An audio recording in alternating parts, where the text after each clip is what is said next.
মুমিনরা পাপকে কিভাবে দেখে, কেমন দেখবে, চলুন আমরা তা জেনে নেই।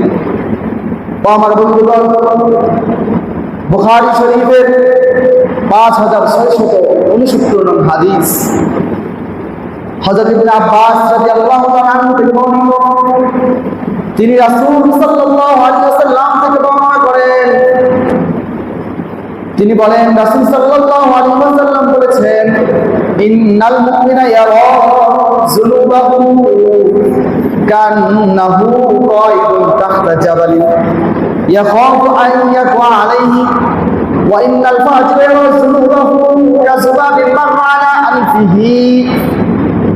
হযরত ইবনে আব্বাস রাদিয়াল্লাহু তাআলা আনহু রাসূল সাল্লাল্লাহু আলাইহি ওয়াসাল্লাম থেকে বর্ণনা করতেছেন, একজন মুমিন বান্দা তার গুনাহকে, তার পাপকে এত বড় দেখে, এত বড় দেখে যে সে এই গুনাহকে মনে করে একটি পাহাড়, আর ওই পাহাড়ের পিছনে, পাহাড়ের নিচে সে বসে আছে।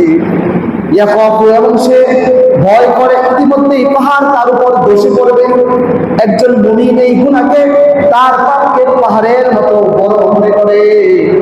আর একজন পাপী, একজন গুনাহগার তার গুনাহকে একটা মাছির মতো মনে করে, এমন মাছি যেটা নাকে বসেই আবার উড়ে যায়। কাযুবাবিন মাররা আলা আনফিহি, এমন মাছির মতো একজন গুনাহগার তার গুনাহকে, তার পাপকে মনে করে যেটা নাকে বসেই উড়ে যায়। মাছি আমাদের মুখে, আমাদের নাকে বসার সাথে সাথেই উড়ে যায়।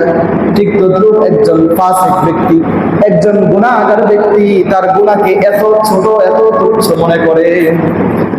এখন যদি আমরা মুমিন হয়ে যাই, আমাদের মধ্যে যদি ঈমান থাকে, তাহলে আমাদের গুনাহ হয়ে গেলে গুনাহকে আমাদের খুব বেশি বড় মনে করতে হবে। আর যদি গুনাহকে আমরা ছোট মনে করি, তাহলে আমরা প্রকৃত ঈমানদার থাকতে পারবো না।